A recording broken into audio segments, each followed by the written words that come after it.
கிறிஸ்துவுக்குள் மிக அன்பாக அழைக்கப்பட்டிருக்கிற சகோதர சகோதரிகளே, நம்மளுடைய பிதாவாகிய தேவனின் நாமத்தினாலும் கர்த்தராகிய இயேசு கிறிஸ்துவின் நாமத்தினாலும் கிருபையும் சமாதானமும் உண்டாவதாக என்ற வாழ்த்துதலோடு நாம் வாரம் பார்த்து கொண்டு வரும் நம்மளுடைய 7ஆம் தூதனுடைய 6ஆம் தொகுதியை தான் என்ன பண்ண போகிறோம்னா இன்றைக்கும் பார்க்க போகிறோம். 8 சாப்டர் முடிச்சுட்டு 9வது சாப்டரில் நம்ம இப்போ இருக்கோம்.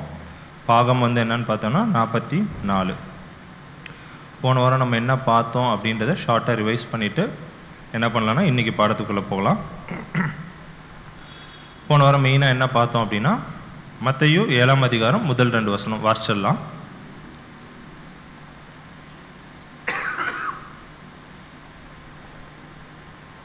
மத்தேயு 7ஆம் அதிகாரம் வசனங்கள் 1 மற்றும் 2.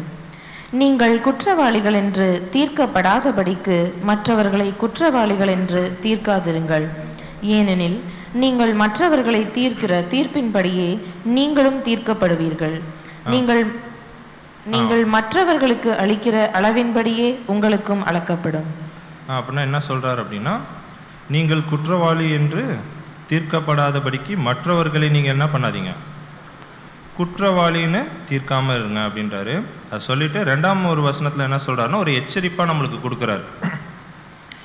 நீங்கள் மற்றவர்களை தீர்க்கிற தீர்ப்பின்படியே நீங்களும் தீர்க்கப்படுவீர்கள்.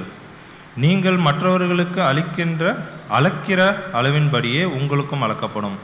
ஸோ நம்ம மற்றவங்களை எந்த அளவுக்கு நியாயம் தீர்க்கிறோமோ, எந்த அளவுக்கு அளக்குறோமோ அது யாருக்கும் நடக்கும், நம்மளுக்கும் நடக்கும். அப்படின்னா நம்மளுடைய நியாய தீர்ப்பு யாரோட கையில் தான் இருக்கு? நம்ம கையிலேயே தான் தேவன் அங்கே கொடுத்துருக்கிறார் அப்படின்னு சொல்லிட்டு பார்க்குறோம். அதுதான் ஜெபத்தில் கூட நம்ம அதை தான் கேட்குறோம். கரெக்டுங்களா? அதை கூட வாசிச்சிடலாம். மத்தேயு 6ஆம் அதிகாரம் 12ஆம் வசனம். மத்தேயு 6ஆம் அதிகாரம் வசனம் 12. எங்கள் கடனாளிகளுக்கு நாங்கள் மன்னிக்கிறது போல எங்கள் கடன்களை எங்களுக்கு மன்னியும். அப்படின்னா நம்ம மற்றவங்களுடைய கடன்களை எந்த அளவுக்கு மன்னிக்கிறோமோ அந்த அளவுக்கு தான் என்ன ஆகுங்க, நம்மளுடைய கடன்களும் மன்னிக்கப்படும் அப்படின்னு சொல்லிட்டு பார்க்குறோம். ஸோ எல்லாமே தேவன் நம்ம கையிலேயே கொடுத்துட்டாரு அப்படின்னு சொல்லிட்டு நம்ம பார்க்குறோம். அடுத்தது ஒரு பாயிண்ட் பார்த்தோம். என்ன அப்படின்னா, அன்பை காட்டுறதுல நம்ம வளராமல் இருக்கிறோம், ஒரு முதிர்ச்சி அடையாமல் இருக்கிறோம் அப்படின்னா அவங்களுடைய நிலை என்ன, அவங்கள எப்படி பார்க்கணும் அப்படின்னு சொல்லிட்டு ஒரு பாயிண்ட் பார்த்தோம்.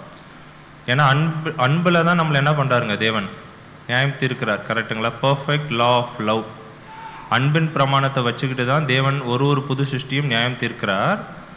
ஆனால் அந்த ஒரு அன்பில் நம்ம வளர்கிறதுக்கு ரெடியாக இல்லை, ஒரு முதிர்ச்சி அடையிறதுக்கு ரெடியாக இல்லை அப்படின்னா அதுக்கு என்ன சொல்கிறாருன்னா, அந்த மாதிரி இருக்கிற சகோதர சகோதரிகளை எப்படி சொல்கிறார் அப்படின்னா, அவங்க ஒரு ஆவியிலே இல்லைன்னா ஒரு சரியான பாதையில் அவங்க போயிட்டு இல்லைன்னா இயேசு கிறிஸ்துவோடைய சாயலை அவங்க என்ன பண்ணல, பின்பற்றலை அப்படின்றது நம்மளுக்கு நல்லாவே தெரியுது அப்படின்றோம். அப்படின்னா எப்படி நம்ம அன்பில் மெச்சூர் ஆகுறது, எப்படி வளர்றது, அதுக்கு தான் பிரதர் என்ன ஒரு பாயிண்ட் சொல்லியிருந்தார் அப்படின்னா, ஒரு புது சிஸ்டம் என்ன பண்ணணுங்க, பெருந்தன்மையாக இருக்கணும். எதில் அப்படின்னா, மற்ற சகோதர சகோதரிகள் பண்ணுற தவறுகள் அவங்களுடைய பாவங்களில்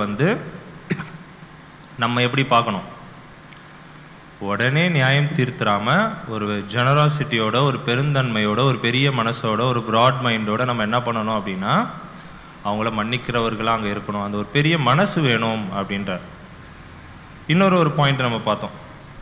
அதுலேயே ஜெனராசிட்டியில் என்ன ஒரு லிமிட்டடா அன்லிமிட்டடா அப்படின்னு சொல்லிட்டு பார்க்கும்போது, தேவன் நம்மளுக்கு லிமிட்டடாக ஜெனராசிட்டி காட்டுறாரா இல்லை எப்படிங்க, இல்லை அன்லிமிட்டடாக காட்டுறாரா? அனுதினமும் நம்மளுடைய நிலைமை நம்மளுக்கு தெரியும். கரெக்டுங்களா? ஸோ தேவன் எந்த அளவுக்கு அன்லிமிட்டடாக நம்மளுக்கு ஜெனராசிட்டி காட்டுறாரோ அதே அளவுக்கு நம்ம என்ன பண்ணணும்னா மற்ற சகோதர சகோதரிகளுக்கு என்ன பண்ணணும்னா அந்த ஒரு ஜெனராசிட்டியை காட்டணும்.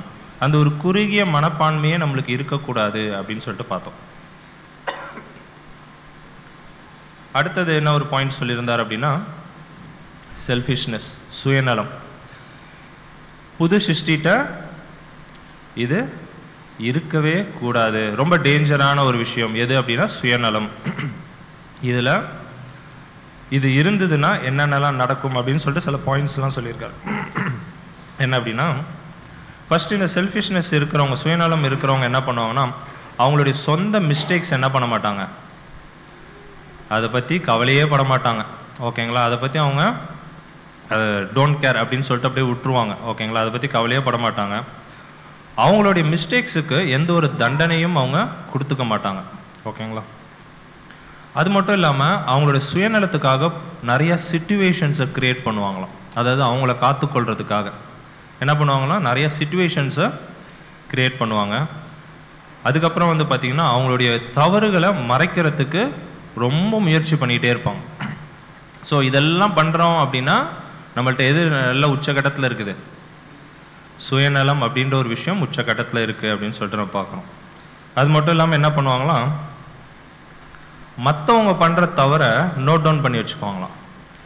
இந்த தேதியில் இந்த டைமுக்கு இந்த பிரதர் இந்த சிஸ்டர் என்ன பண்ணிட்டாரு, ஆமாம் இவர் இந்த தப்பு பண்ணியிருக்கார் அப்படின்னு சொல்லிட்டு நம்ம நோட் பண்ணுறோமா? நோட் பண்ணுறோன்னா அப்போ என்னங்க, அப்படின்னா அந்த ஒரு சுயநலம் அப்படின்ற ஒரு கேரக்டர் உள்ள வெளியே வருது அப்படின்னு சொல்லிட்டு நம்ம பார்க்குறோம். அது மட்டும் இல்லாமல் நோட் பண்ணுறது மட்டும் இல்லாமல் அந்த ஒரு தண்டனைக்கு அந்த ஒரு பிரதரோ அந்த ஒரு சிஸ்டரோ பண்ணின அந்த ஒரு தப்புக்கு எப்படியாவது தண்டனை கொடுக்கணும் அப்படின்னு சொல்லிட்டு ரொம்ப ஆசைப்பட்டுக்கிட்டே இருப்போமா. அதில் ஒரு சின்ன சந்தோஷம் இருந்துக்கிட்டே இருக்குமா.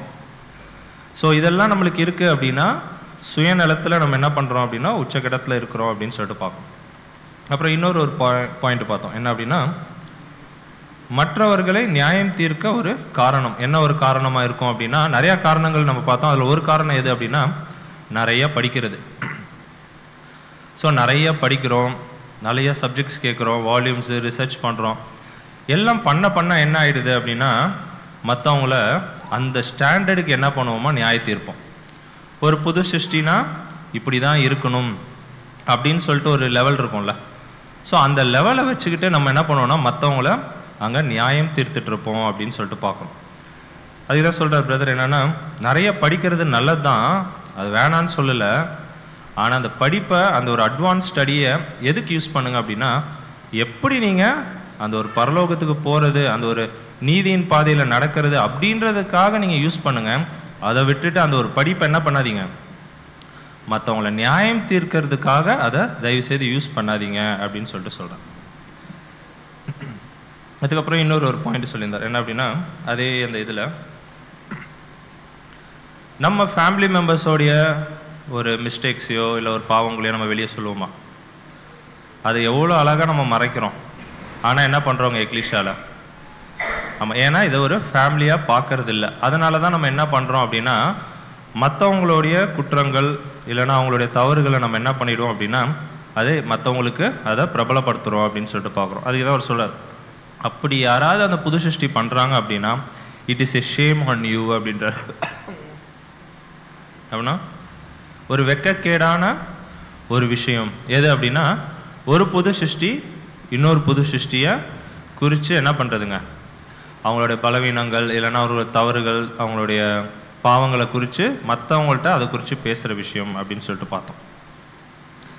அதுக்கப்புறம் பார்த்தீங்கன்னா 1 கொரிந்தியர் 13ஆம் அதிகாரத்தில் ஃபுல்லாக எல்லா வசனத்தையுமே கோட் பண்ணிட்டாரு.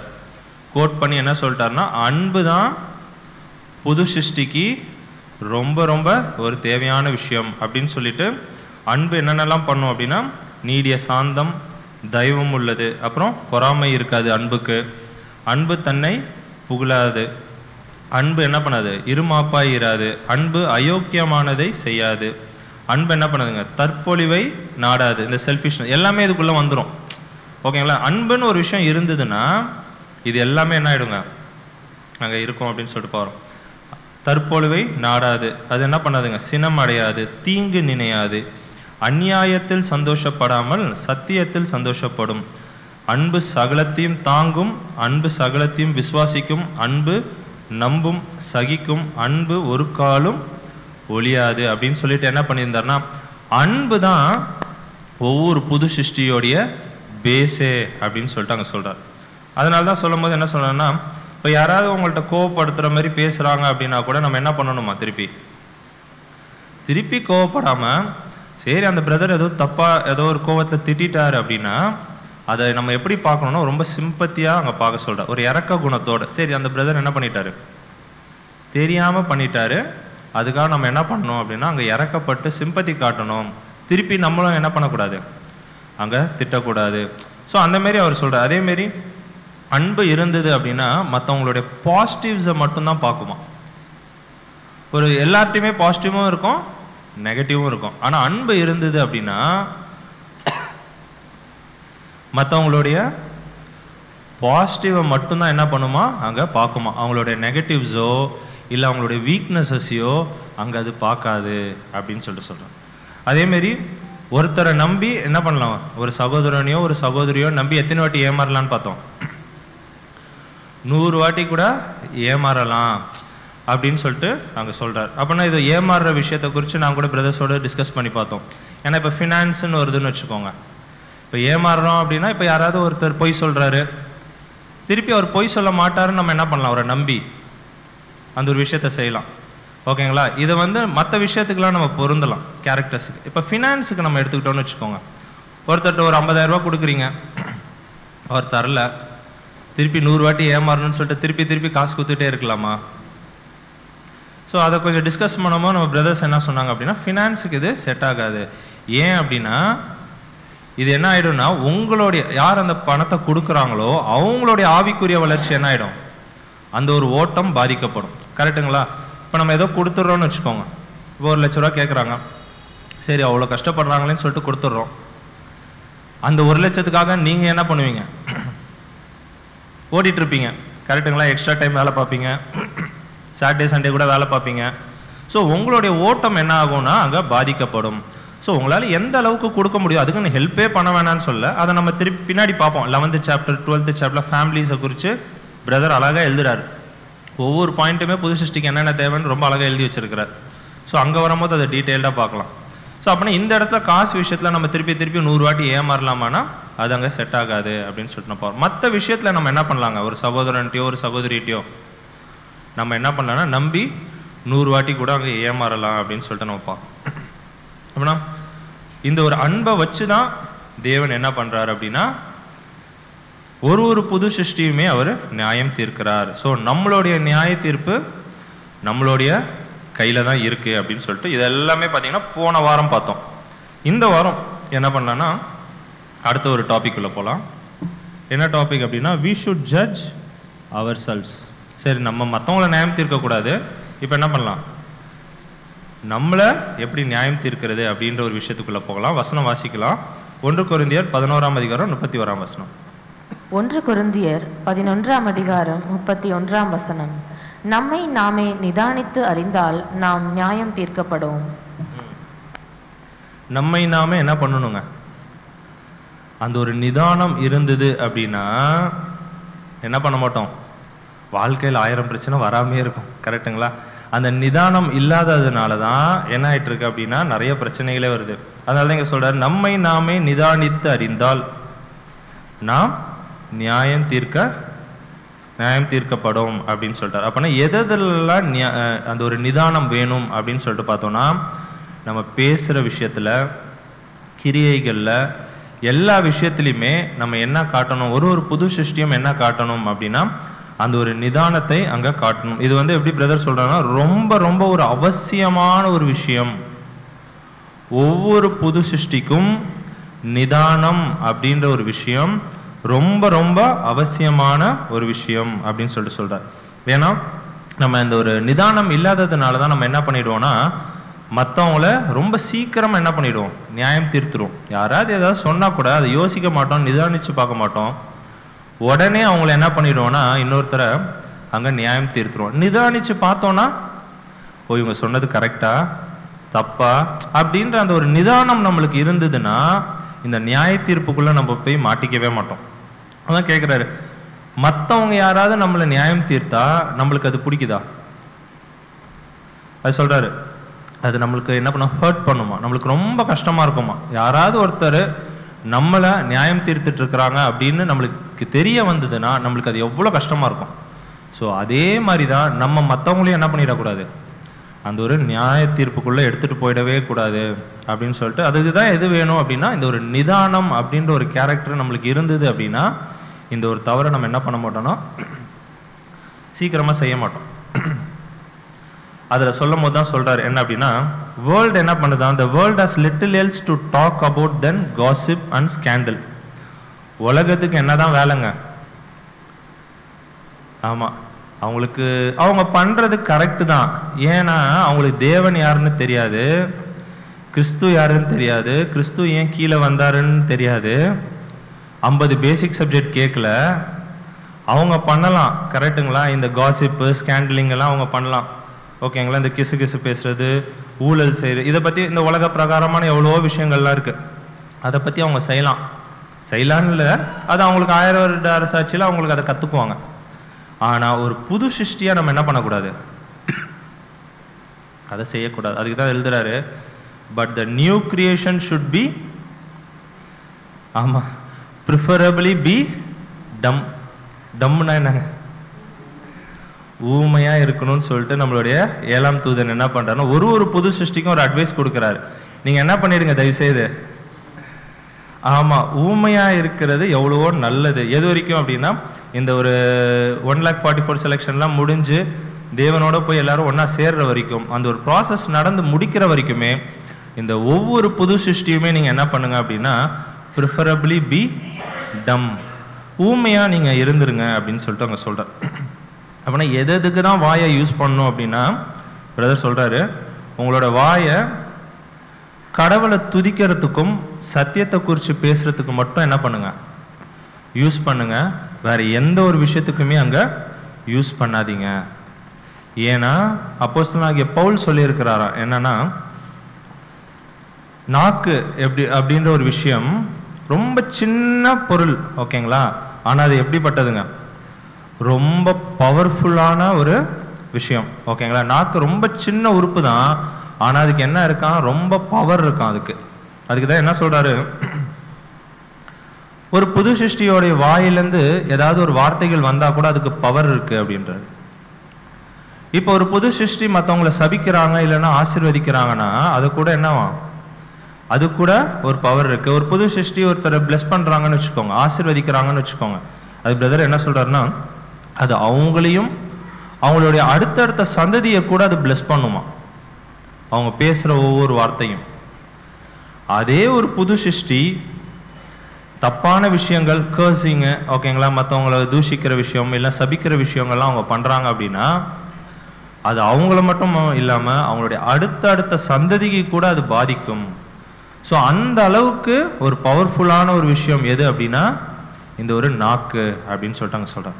ஸோ அதுதான் என்ன சொல்றாருன்னா, இந்த ஒரு நாக்கு என்ன பண்ணுமா, இட் ஸ்ப்ரெட்ஸ் பாய்சனஸ் சீட்ஸ் அப்படின்றார். நம்ம இந்த ஒரு நாக்கை வச்சுட்டு என்ன பண்ணுவோமா, நச்சு விதைகளை நம்ம என்ன பண்ணுவோம், தூவிடுவோமா, அது அப்படியே என்ன ஆகுமா, ஸ்ப்ரெட் ஆகிட்டே போகுமா, மற்றவங்களோட லைஃபையே அது டிஸ்ட்ராய் பண்ணிடும். ஸோ அந்த அளவுக்கு அழிக்கிற அளவுக்கு நம்மளுடைய நாக்குக்கு அங்கே பவர் இருக்கு. ஸோ அதனால் நீங்கள் என்ன பண்ணுங்கன்னா, அந்த ஒரு நாக்கு என்ன பண்ணுங்க, அதுதான் போன இதுலேயே சொன்னார், ப்ரிஃபரபிளி பி, ஆமாம், டம். ஸோ கம்முன்னு வாயை மூடிட்டு இருக்கிறது எவ்வளோ நல்லது. அதை வச்சுட்டு அன்னெசரியாக நம்ம பேசுவோம்ல, அது எல்லாத்தையுமே நம்ம என்ன பண்ணிக்கலாம்னா அங்கே பேசாமல் இருக்கிறது ரொம்ப நல்லது அப்படின்னு சொல்லிட்டு அங்கே சொல்கிறேன். அதை குறித்து சொல்லும் போது, ஒருத்தருடைய பேச்சினால, ஓகேங்களா, ஒரு நெகட்டிவான ஒரு பேச்சினால, இது ஒரு வசனம், கொலை செய்யாது இருப்பாயாக, நம்மளுடைய பேச்சினால, நெகட்டிவான ஒரு பேச்சினால மற்ற சகோதர சகோதரிகள் நம்ம கொலை செய்கிறோமா, தெரியும், லிட்ரலாக கிடையாது, ஆனால் அவங்களுடைய குட் டீட்ஸ்ன்னு இருக்கும்ல, அவங்களுடைய நல் விஷயங்கள்லாம் நிறைய இருக்கும். ஸோ அந்த விஷயத்தை எல்லாத்தையுமே நம்மளுடைய நாவனால் நம்ம என்ன பண்ணிடுவோமா, அங்கே கொலை செஞ்சிருவோமா. ஒரு சகோதரனை குறிச்சோ ஒரு சகோதரியை குறிச்சோ, இப்படி தாங்க அவங்க, அப்படி தாங்க அப்படின்னு நம்ம சொன்னோன்னே, அவங்களுடைய எவ்வளோதான் அவங்க நற்கிரிகைகள் செஞ்சிருந்தாலும் அது என்ன ஆயிடுங்க, நம்ம சொல்ற அந்த ஒரு வாக்குனால, அந்த ஒரு பேச்சுனால என்ன ஆயிடுதுன்னா அவ்வளவுமே கொலை செய்யப்பட்டதாக அங்கே ஆகுது. ஸோ அந்த ஒரு சகோதரனையே என்ன ஆகுதுன்னா கொலை செய்ய வைக்குது அப்படின்றார். ஸோ அதனால் நம்மளுடைய நாக்கை நம்ம யூஸ் பண்ணும்போது ரொம்ப ரொம்ப ரொம்ப ஜாக்கிரதையாக தேவனை துதிக்கவும் சத்தியத்தை பேசுறதுக்கு மட்டும் நம்ம யூஸ் பண்ணுற அளவுக்கு நம்மளை என்ன பண்ணிக்கணும்னா ட்ரெயின் பண்ணிக்கணும் அப்படின்னு சொல்லிட்டு நம்ம பார்க்கணும். படிக்கலாம் யாக்கோபு 3ஆம் அதிகாரம் 8லேருந்து 11 வரைக்கும். யாக்கோபு 3ஆம் அதிகாரம் வசனங்கள் 8 முதல் 11 வரை. நாவை அடக்க ஒரு மனுஷனாலும் கூடாது. அது அடங்காத பொல்லாங்குள்ளதும் சாவுக்கேதுவான விஷம் நிறைந்ததுமாயிருக்கிறது. அதனாலே நாம் பிதாவாகிய தேவனை துதிக்கிறோம். தேவனுடைய சாயலின்படி உண்டாக்கப்பட்ட மனுஷரை அதனாலேயே சபிக்கிறோம். துதித்தலும் சபித்தலும் ஒரே வாயிலிருந்து புறப்படுகிறது. என் சகோதரரே, இப்படி இருக்கலாகாது. ஒரே ஊற்று கண்ணியிலிருந்து தித்திப்பும் கசப்புமான தண்ணீர் சுரக்குமா? அப்படின்னா இங்க என்ன சொல்றாரு அப்படின்னா, நாவை அடக்க ஒரு மனுஷனாலும் கூடாது சொல்லிட்டாரு. நல்லா தெரிஞ்சுதான் எழுதியிருக்கிறாருன்னு நினைக்கிறேன். யாராலையும் கூடாது. அது அடங்காத பொல்லாங்குக்குள்ளும் சாவுக்கு ஏதுவான விஷம் நிறைந்ததுமாய் இருக்கிறது. அப்படின்னா நம்மளோட நாக்கில் என்ன இருக்குதுங்களாம்? பாய்சன் இருக்கான். ஓகேங்களா? அதை நம்ம எப்படி யூஸ் பண்ணுறோம் அப்படின்றத பொறுத்து தான் இருக்குது. அதை நம்ம விஷமாகவும் யூஸ் பண்ணலாம், அதே நேரத்தில் அதை ஒரு ஆசீர்வாதமாக யூஸ் பண்ணலாம். அது நம்ம கையில் தான் இருக்குது. அதனாலே நாம் பிதாவாகிய தேவனை துதிக்கிறோம். தேவனுடைய சாயலின்படி உண்டாக்கப்பட்ட சபை அங்கங்களை நம்ம என்ன பண்ணிட்டு இருக்கிறோங்க? சகோதர சகோதரிகளை அதனாலே சபிக்கவும் அங்கே செய்கிறோம். அதெல்லாம் சொல்லிட்டு தான் சொல்ற. துதித்தலும் சபித்தலும் ஒரே வாயிலிருந்து புறப்படுகிறது. என் சகோதரரே, இப்படி இருக்கலாகாது. ஒரே வாயிலிருந்து துதித்தலும் சபித்தலும் வருதா வரலையாங்க? கண்டிப்பா வருது. அதுக்கு தான் சொல்றாரு, ஒரே ஊற்று கண்ணிலிருந்து தித்திப்பும் கசப்புமான தண்ணீர் சுரக்குமா அப்படின்னு சொல்லிட்டு என்ன பண்ணிட்டாருங்க? ஒரு கொஸ்டின் மார்க் போட்டிருக்காரு அந்த வசனத்துல. கரெக்டுங்களா? முடியும் போது எப்படி போட்டிருக்கிறாரு? ஒரு கொஸ்டின் மார்க்கை போட்டிருக்காரு. அப்படின்னா தேவன் நம்மளை கேட்கிறாரு. என்ன கேட்கிறாருன்னா, ஒரு ஊற்று இருக்கு, ஒரு ஸ்ப்ரிங் இருக்கு. அந்த ஒரு ஊற்றுல இருந்து என்ன வருதுங்களாம்? தித்திப்பான தண்ணியும் வருது, கசப்பான தண்ணியும் வருதா அப்படின்னு சொல்லிட்டு நம்மளை கேட்கிறாரு. கண்டிப்பா என்ன ஆகாதுங்க? ஒரு ஊற்றுல இருந்து ஒரு ஸ்ப்ரிங்ல இருந்து என்ன ஆகாதுங்க? ரெண்டு விஷயமுமே வராது. அப்ப இதை அப்படியே நம்மளுக்கு மேட்ச் பண்றாரு. ஒரு அந்த தித்திப்பை எதுக்கு யூஸ் பண்றாருன்னா, இப்போ நம்ம ரொம்ப பிளெஸிங்ஸா பேசுறோம், ஆசீர்வாதமா பேசுறோம், நல்ல விஷயங்களை பேசுறோம், தேவனை குறித்து மகிமைப்படுத்தி பேசுறோம். ஸோ இது எல்லாமே நம்ம என்ன பண்றோங்க? நம்ம வாயிலேருந்து பண்ணிட்டு இருக்கிறோம். அதே வாயிலேருந்து நம்ம என்னவும் பண்றோம்? சபிக்கிறோம், கெட்ட வார்த்தை பேசுறோம், மற்றவங்களை பத்தி தீங்கு பேசுறோம், நியாயம் விசாரிக்கிறோம். ஸோ இந்த விஷயங்களும் அங்க கசப்பான விஷயங்களும் நம்ம என்ன பண்றோம்? அங்க செய்யறோம். கரெக்டுங்களா? அதுதான் கேட்கிறாரு. ஒரு வாயிலிருந்து இது ரெண்டும் வர வாய்ப்பு இருக்கா அப்படின்னா, வருது அப்படின்னா ஏதாவது ஒண்ணுதான் கரெக்ட், ஒண்ணுதான் உண்மை அப்படின்றது. ஏன்னா ஒரு ஊற்றுல இருந்து எதுதான் வரும்? எதர் கசப்பான தண்ணீர் வரும், இல்லைன்னா தித்திப்பான தண்ணீர் வரும். அப்ப நம்ம வாயிலிருந்து ரெண்டும் வருது அப்படின்னா, நம்ம தேவனை குறித்து ரொம்ப பேசிட்டு இருக்கிறோம்ல, அது உண்மையா இருக்கணும். அப்படி இல்லைன்னா அந்த தீமை பேச்செல்லாம் பேசிட்டு இருக்கிறோம்ல, அது உண்மையா இருக்கும். ஸோ ஏதாவது ஒன்று தான் உண்மையா இருக்கும், ரெண்டுமே உண்மையா இருக்கிறதுக்கு அங்கே வாய்ப்பு இல்லை. ஸோ நம்ம ஒவ்வொருத்தருமே என்ன பண்ணணும்? நம்மளை இந்த இடத்துல வச்சு ஜட்ஜ் பண்ணிக்கணும். நம்ம கரெக்டாக தான் தேவனை துதிக்கிறோமா, இல்லை மற்றவங்க பார்க்குறாங்க, இல்லை சூழ்நிலையை பார்த்து அந்த நேரத்தில் அப்படி மாறிக்கிறோமா, இல்லை உண்மையாகவே நம்ம துதிக்கிறோம் அப்படின்னா மற்ற கசப்பான விஷயங்கள் எதுவுமே நம்ம வாயிலிருந்து வரக்கூடாது. ஏதாவது ஒன்று தான் உண்மையாக இருக்கும் அப்படின்றாரு. இதை தான் மத்தேயுவோட மேட்ச் பண்ணுறாரு. படிக்கலாம் பாருங்க. மத்தேயு 15ஆம் அதிகாரம் 18ஆம் வசனம். மத்தேயு 15ஆம் அதிகாரம் வசனம் 18. வாயிலிருந்து புறப்படுகிறவைகள் இருதயத்திலிருந்து புறப்பட்டு வரும், அவைகளே மனுஷனை தீட்டுப்படுத்தும். அப்படின்னா எது நம்மளை தீட்டுப்படுத்துதுங்க? நம்ம பேசுகிற ஒவ்வொரு வார்த்தைகளும் நம்மளை என்ன பண்ணிட்டு இருக்கு அப்படின்னா தீட்டுப்படுத்திட்டு இருக்கு. அப்போ வாயிலிருந்து புறப்பட்டு வர ஒவ்வொரு விஷயமும் எங்கேருந்து வருது? இருதயத்திலேருந்து வருது. ஓகேங்களா? அப்போ சபிக்கிறோம், புறம் பேசுகிறோம், தீமையை பிணைக்கிறோம், நியாய தீர்ப்பு செய்கிறோம், இன்னும் நிறைய விஷயங்கள் சொல்கிறாரு. ஸோ இது எல்லாமே எங்கேருந்து வருதுங்க? வாயிலேருந்து வருதுன்னா அது ஃபஸ்ட்டு எங்கே இருக்குது? இருதயத்தில் இருக்கு. ஸோ இருதயத்தில் இருக்கிறதுனால தான் வாய் வழியாக அங்கே வருது அப்படின்னு சொல்லிட்டு பார்க்குறோம். இப்படி இருதயத்தில் இந்த மாதிரி விஷயம்லாம் இருக்குது, இப்படி வாயில நம்மளுக்கு இந்த மாதிரிலாம் வருது அப்படின்னா நம்மளுடைய இருதயம் எப்படி இருக்குதாங்க தெரியுமா? பிளாங்காக இருக்கான், உள்ள ஒன்றுமே இல்லையா. ஆக்சுவலாக அந்த இடத்துல ஒரு புது சிருஷ்டியோடைய இருதயத்தில் என்ன இருக்கணுமா? தேவனுடைய அன்பு இருக்கணுமா. அந்த ஜென்ராசிட்டிலாம் பார்த்தோம்ல, அந்த விஷயம் அங்கே இருக்கணும். ஆனால் இதெல்லாம் நம்ம பண்ணுறோம், இந்த தீமையான விஷயங்கள் எல்லாமே நம்ம பண்ணுறோம் அப்படின்னா நம்மளுடைய இருதயம் எப்படி இருக்குது? காலியாக இருக்குது அப்படின்றார். ஸோ அப்படி காலியாக இருந்ததுன்னா இமீடியட்டாக நம்ம என்ன பண்ணணும் அப்படின்னு சொல்லிட்டு சொல்கிறாருன்னா, தி த்ரோன் ஆஃப் கிரேஸ், கிருபாசன தண்டைக்கு நம்ம என்ன பண்ணோம்? இமீடியட்டாக ஓடணுமா. ஒரு வாரத்துக்கு ஒரு சப்ஜெக்ட் கேட்குறோன்னு வச்சுக்கோங்க. எக்ஸாம்பிளுக்கு சில பேர் என்ன பண்ணுவாங்க, டெய்லியுமே சப்ஜெக்ட்ஸ் கேட்போம். அப்போ 365 சப்ஜெக்ட் கேட்போம். ஒரு எக்ஸாம்பிளுக்கு வாரத்துக்கு ஒரு சப்ஜெக்ட் கேட்குறோன்னு வச்சுக்கோம். ஒரு 54 சப்ஜெக்டா? 52, கரெக்ட். 52 சப்ஜெக்ட் ஒரு வாரத்துக்குன்னு கேட்குறோம். அப்படி இருக்கும் போது அந்த 52 சப்ஜெக்டும் உள்ள போய் கிரியை செய்தா இல்லையா? செஞ்சிருந்தா இருதயம் என்னவா இருக்காது? காலியா இருக்காது. அப்ப கேட்கிற 50, 100, 200, 300 எவ்வளோ சப்ஜெக்ட்ஸ் பைபிள் படிக்கிறோம், வால்யூம்ஸ் படிக்கிறோம், எவ்வளோ விஷயம் உள்ள போகுது. அப்ப எதுவுமே என்ன பண்ணலன்னு சொல்றாருன்னா கிரியை செய்யவே இல்லை. அப்படின்னா நம்ம எல்லாத்தையுமே இது எல்லாமே கேட்குறோம், எல்லாமே பண்றோம், ஆனாலும் இந்த மாதிரி தீமையான விஷயங்கள் எல்லாத்தையுமே நம்ம பண்ணிட்டு இருக்கிறோம் அப்படின்னா நம்மளுடைய இருதயம் காலியா இருக்கு. அப்ப காலியா இருக்குன்னா இமீடியட்டா ஏன்னா ஒருத்தருக்கும் அவங்க நிலைமை அவங்களுக்கு தான் தெரியும். ஸோ இமீடியட்டா நம்ம என்ன பண்ணணுமா? கிருபாசனத்துக்கு போகணுமா, தேவன்கிட்ட கெஞ்சி மன்றாடணுமா, தேவனே இன்னைக்கு நான் அந்த தப்பை செஞ்சுட்டேன், எனக்கு என்ன பண்ணுங்க, பரிசுத்தாவியை கொடுங்க, நான் இதை நாளைக்கு பண்ணாம இருக்க எனக்கு பலத்தை கொடுங்க அப்படின்னு சொல்லிட்டு அனுதினமும் நம்ம என்ன பண்ணணுமா? நம்மளை சுய பரிசோதனை செஞ்சு பார்க்கணும். எந்த ஒரு நிலைமையில நம்ம இருந்துட்டு இருக்கிறோம்? ஏதோ சும்மா நம்மளும் எக்லிஷா வந்துட்டு இருக்கிறோமா சண்டே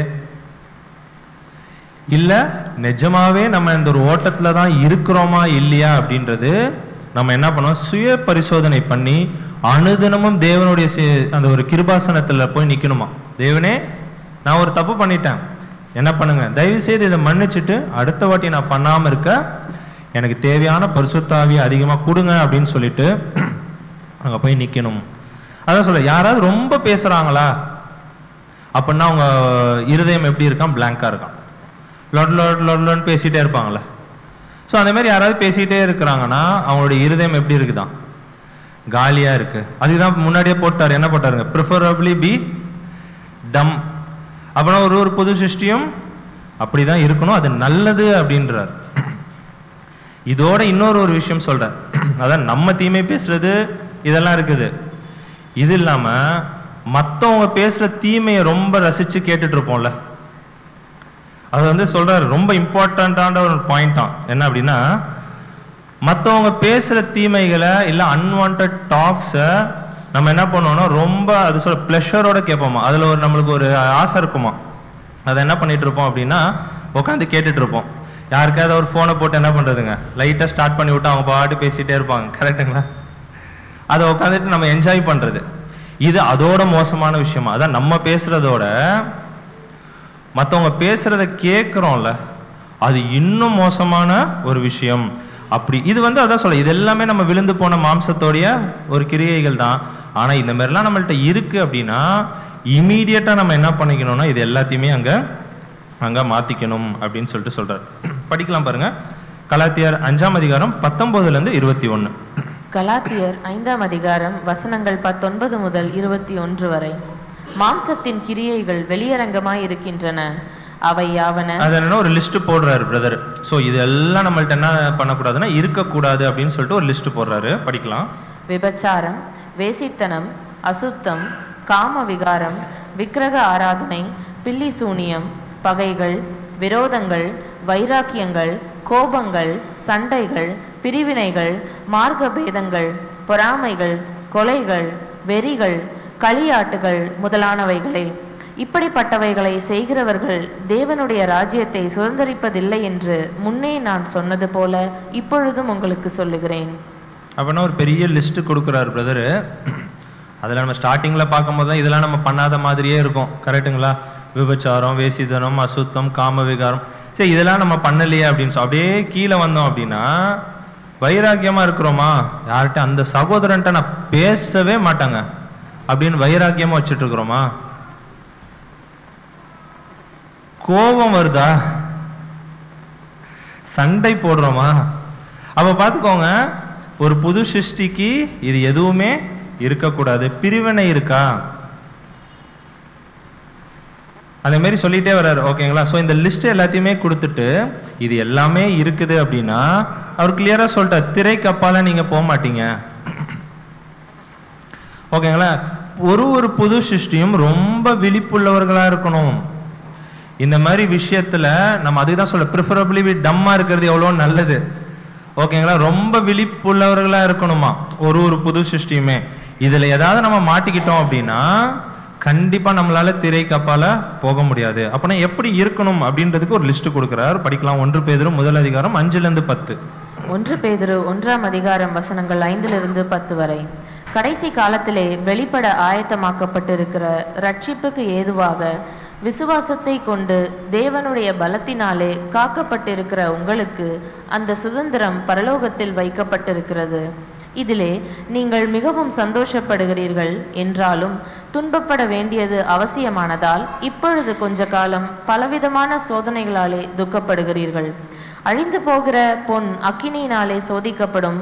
அதை பார்க்கிலும் அதிக விலையேற பெற்றதாய் இருக்கிற உங்கள் விசுவாசம் சோதிக்கப்பட்டு இயேசு கிறிஸ்து வெளிப்படும் போது உங்களுக்கு புகழ்ச்சியும் கனமும் மகிமையும் உண்டாக காணப்படும். அப்படின்னா என்ன சொல்றாருன்னா, இன்னும் கீழே வசனங்கள் இருக்கு, வேணா படிச்சு பாருங்க வீட்டில். என்ன அப்படின்னா, ஒரு லிஸ்ட் கொடுத்துட்டு அனுதினமும் உங்களுக்கு என்னதான் இருக்கும்?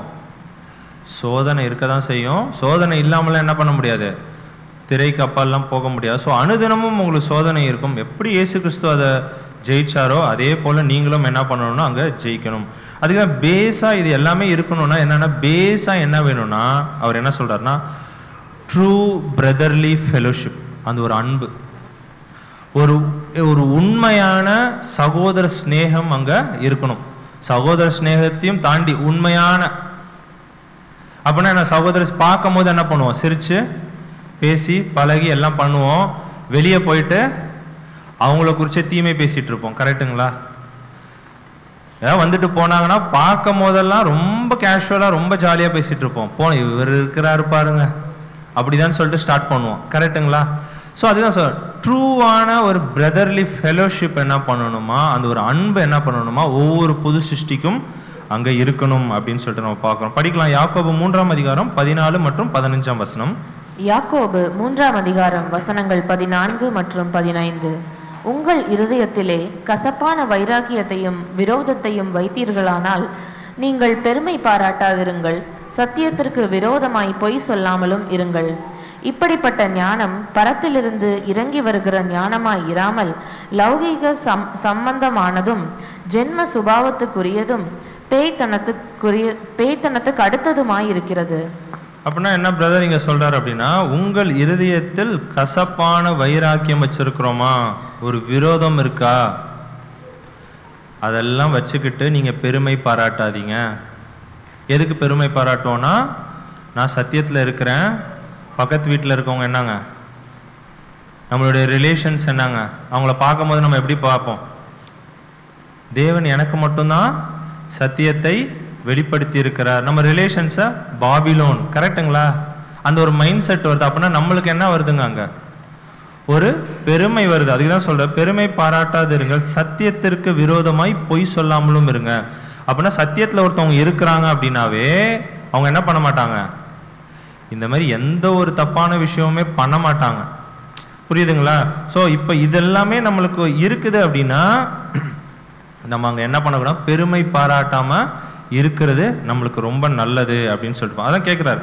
சத்தியத்தில் இருக்கிறவங்க இதெல்லாம் பண்ணுவாங்களா அப்படின்னு கேள்வி கேட்குறாரு. சத்தியத்தில் இருக்கிறோன்னு சொல்கிறோம். ஸோ இதுக்கு முன்னாடிலாம் நிறைய லிஸ்ட்டு பார்த்தோம்ல.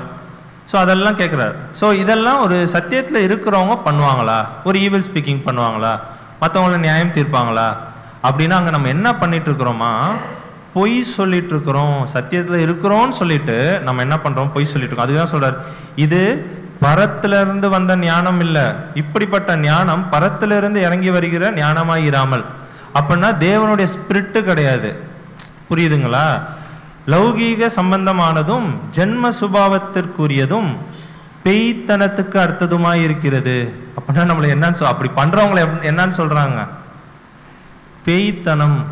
அப்படின்னா சாட்டன் ஸ்பிரிட் என்ன ஆயிட்டு இருக்குங்க, அங்க வேலை செஞ்சுட்டு இருக்கு. இப்ப இந்த மாதிரி எல்லாம் யாராவது பண்ணிட்டு இருக்கிறாங்க அப்படின்னா பிரதர் என்ன சொல்றாருன்னா, சாத்தானுடைய ஆவியை வச்சுட்டு அவங்க எல்லாருமே வாழ்ந்துட்டு இருக்கிறாங்க அப்படின்னு சொல்லிட்டு அங்க சொல்றாரு. அடுத்ததும் சொல்றாரு அடுத்த பேஜ்ல, whoever has such a slanderous and bitter spirit as the very reverse of the spirit of Christ. அப்பனா இதெல்லாம் பண்ணிட்டு இருக்கிறாங்க, ஒரு அவதூறு பேசிட்டு இருக்காங்க, ஒரு கசப்பான ஒரு ஆவியை அவங்க வச்சிட்டு இருக்கிறாங்க அப்படின்னா வெரி ரிவர்ஸ் ஆஃப் தி கிரைஸ்டோட ஸ்பிரிட். ஸோ ஏசு கிறிஸ்துவோடைய ஸ்பிரிட், தேவனுடைய ஆவி அங்க இல்லை. அது இல்லைனாவே வேற எந்த ஆவி தான் உள்ள வருங்க? கண்டிப்பா சாத்தானுடைய ஆவி தான் அங்க உள்ள வரும் அப்படின்னு சொல்லிட்டு. அப்பனா அங்க என்னென்னலாம் இருக்காதுன்னா, பரிசுத்தாவி இருக்காது, அன்பின் ஆவி இருக்காது, பொய் சொல்ல ஆரம்பிச்சிருவோம், அப்படியே ஒரு லிஸ்டா கொடுத்துருவோம். இது எல்லாமே என்ன அப்படின்னா சாத்தானுடைய கிரியைகள் அப்படின்னு சொல்லிட்டு அங்க சொல்றாரு. படிச்சிடலாம். யாக்கோபு 3:16. யாக்கோபு 3:16. வைராக்கியமும் விரோதமும் எங்கே உண்டோ அங்கே கலகமும் சகல துர்ச்செயல்களும் உண்டு. அப்ப எங்கேயாவது நம்ம ரொம்ப வைராக்கியமா விரோதமா இருக்கிறோமா, நான் இவங்கள்ட்ட பேசவே மாட்டேன், அவங்க நம்ம சகோதரர் தான், நம்மளுடைய சகோதரிகள் தான், அவங்க ஏதோ தப்பு பண்ணியிருப்பாங்க, ஆனா நம்ம எப்படி இருப்போம்? ரொம்ப வைராக்கியமா இருப்போம், அவங்கள்ட்ட மட்டும் நான் பேசவே மாட்டேன் அப்படின்னா அதுக்கு தான் சொல்றாரு, எங்க அந்த மாதிரி இருக்கோ அங்க என்ன இருக்கான்? கலகமும் சகல துர்ச்செய்கைகளும் உண்டு. ஸோ அப்படின்னா எல்லாமே நம்மளுடைய கையில தான் இருக்கு அப்படின்னு சொல்லிட்டு பார்க்கணும். தொடர்ந்து அவர் எழுதுறாரு. ஸோ இந்த மாதிரி ஒரு கசப்பான விதைகளை, அதான் கீழே if these weeds of the fallen nature are permitted to grow, இந்த மாதிரி கசப்பான ஒரு விதைகளை நம்ம வளர விட்டுட்டோம்னா, நம்மளுக்கு இருக்குதுன்னு தெரிஞ்சா நம்ம இமீடியட்டா எங்க போயிடணும்? கிருபாசனத்துக்கு போய் அன்னன்னைக்கு பாவத்தை அன்னன்னைக்கு நம்ம மன்னிப்பு கேட்டுறணும். ஆனா இதை கொஞ்சம் கேஷுவலா விட்டுட்டு அந்த பாய்சனஸ் சீட்ஸை நம்ம வளர விட்டுட்டோம் அப்படின்னா அதுதான் சொல்ல, they will not only be noxious but will gradually crowd out. அது அவங்கள மட்டும் பாதிக்காது, அது என்னவும் பண்ணும் அப்படின்னு சொல்றாருன்னா, kill all the sweet and beautiful flowers and graces of the spirit. இவங்களையும் நாஸ்தி பண்ணிடும். அது மட்டும் இல்லாம என்ன ஆயிடும் அப்படின்னு சொல்லிட்டு பார்த்தோம்னா, சுத்தி இருக்க மற்ற சகோதர சகோதரர்களோட ரொம்ப பியூட்டிஃபுல்லான ஸ்பிரிட்ஸோட யாராவது இருப்பாங்க, ரொம்ப ஒரு நல்ல கேரக்டர்ஸ் காட்டுற அளவுக்கு ரொம்ப கனி கொடுக்குற மாதிரி நிறைய சகோதர சகோதரிகள் இருப்பாங்க, அவங்களையும் இது என்ன பண்ணிடுமா? அங்க பாதிச்சிடும். ஸோ நம்மள்கிட்ட இருக்கு அப்படின்னா ஃபர்ஸ்ட் நம்ம அதை கட் பண்ணிட்டோம் அப்படின்னா என்ன ஆயிடாதுங்க, நம்மளையும் பாதிக்காது, நம்மளை சுத்தி இருக்க சகோதர சகோதரிகளையும் அது பாதிக்காது அப்படின்னு சொல்லிட்டு அங்க சொல்றாங்க. ஸோ இதோட பார்த்தீங்கன்னா இந்த ஒரு டாபிக் பிரதர் என்ன பண்றாருன்னா அங்க முடிக்கிறாரு. அடுத்த ஒரு டாபிக் எழுதுறாரு. என்னன்னா இதே தான், கிட்டத்தட்ட டாபிக் அதே மாதிரி தான் இருக்கும். போன டாபிக் என்ன அப்படின்னா, நம்மை நாமே நியாயம் தீர்க்க வேண்டும் அப்படின்னு பார்த்தோம். இப்ப நம்மை நிதானமாக சரியாக நியாயம் தீர்ப்பது எப்படி அப்படின்ற ஒரு விஷயத்தை குறித்து அங்க பார்க்கிறோம். படிச்சிடலாம். 2 கொரிந்தியர் 7:1. 2 கொரிந்தியர் 7:1. இப்படிப்பட்ட வாக்கு தத்தங்கள் நமக்கு உண்டாயிருக்கிறபடியினால் பிரியமானவர்களே, மாம்சத்திலும் ஆவியிலும் உண்டான எல்லா அசூசியும் நீங்க நம்மை சுத்திகரித்து கொண்டு பரிசுத்தமாக்குதலை தேவ பயத்தோட பூரணப்படுத்த கடவோம். பிரியமானவர்களே, மாம்சத்திலும் ஆவியிலும் ரெண்டுத்திலுமே என்ன பண்றாருன்னா ஒரு விஷயத்தை எதிர்பார்க்கிறாருன்னா, உண்டான எல்லா அசூசியும் நீங்க நம்மை சுத்திகரித்து கொண்டு நம்ம என்ன பண்ணணுங்க, நம்மளை அனுதினமும் சுத்திகரிச்சுக்கிட்டே வரணும். பரிசுத்தமாக்குதலை தேவ பயத்தோடு பூர்ணப்படுத்த கடவும். அப்ப யார்கிட்ட தேவ பயம் இருக்குதோ அவங்க அவங்களை என்ன பண்ணிக்குவாங்க? பரிசுத்தம் பண்ணிக்குவாங்க. எந்தெந்த விஷயத்துல அப்படின்னா, மாம்சத்திலையும் சரி ஆவியிலையும் சரி அவங்க அவங்களை என்ன பண்ணிக்குவாங்களாம்? பரிசுத்தம் ஆக்கிக்குவாங்களாம். எது இருந்துச்சுன்னா அப்படின்னா, தேவ பயம் இருந்துச்சுன்னா அப்படின்னு சொல்லிட்டு. அப்ப எப்படி சொல்றாருன்னா, நம்மளுடைய பழைய சிருஷ்டியை எடுத்து அப்படியே வெளியே போட்டுருங்க, புது சிருஷ்டி கொடுத்தாருல தேவன், அதை மட்டும் யூஸ் பண்ணணுமா நம்மளுடைய வாழ்க்கையில அப்படின்னு சொல்லி. அப்பதான் அது என்ன ஆகுமா, நம்மளே என்ன பண்ணிக்க முடியும்னா பரிசுத்தம் ஆக்கிக்க முடியும். அப்படின்னா இந்த 2 விஷயம் சொன்னாரு, மாம்சம் இன்னொன்னு ஆவி அப்படின்னு சொல்லிட்டு பாக்குறோம். மைண்ட் சொல்றாரு. ஓகேங்களா? அப்படின்னா இதில் எது ரொம்ப முக்கியம் அப்படின்னா, நம்மளுடைய மைண்டை பியூரிஃபை பண்ணுறது, பரிசுத்தமாக்குறது ரொம்ப ரொம்ப அவசியமான ஒரு விஷயம் அப்படின்னு சொல்லிட்டு பார்க்குறோம். ஏன்னா நம்ம என்ன பண்ணிக்க கூட, மாம்சத்தில் நம்ம என்ன பண்ணலாம், பரிசுத்தமாக இருக்கிறோம்னு சொல்லிட்டு பேசாமல் இருக்கலாம், வாயை அடக்கலாம். இப்போ நம்ம கேட்குறோம் ப்ரிஃபரபிளி பி டம்னு சொல்கிறோம். அப்படின்னா என்ன பண்ணுவோம், வாயை அடக்குவோம். ஒரு பெரிய பூட்டா போட்டு கூட நம்ம என்ன பண்ணிக்கலாம், நம்மளுடைய வாயை மூடிக்கலாம். கரெக்டுங்களா? ஆனால் அது பத்தாது. எதுவும் தேவை அப்படின்னா ஒரு பூட்டு பத்தாதான், இன்னொரு பூட்டும் போடணுமா. எதுக்கு அப்படின்னா நம்மளுடைய இருதயத்துக்கு ஒரு மிகப்பெரிய ஒரு பூட்டை போடணும் அப்படின்னு சொல்லிட்டு சொன்னோம். ஏன்னா இருதயத்துலேருந்து தான் எது வருதுன்னு வசனம் பார்த்தோம், வாயிலிருந்து வர வார்த்தை. ஸோ அப்போ நம்ம சிந்திக்கிற விஷயம் எல்லாமே எங்கே தான் உற்பத்தி ஆகுது அப்படின்னா என்ன சொல்கிறோம், all are manufactured from heart. ஓகேங்களா? நம்மளுடைய எல்லா நினைப்புகள் எல்லாமே எங்கேருந்து தான் ஸ்டார்ட் ஆகுது அப்படின்னா இருதயத்தின் நினைவு தான் வாய் பேசும்னு சொல்லிட்டு பார்க்குறோம்.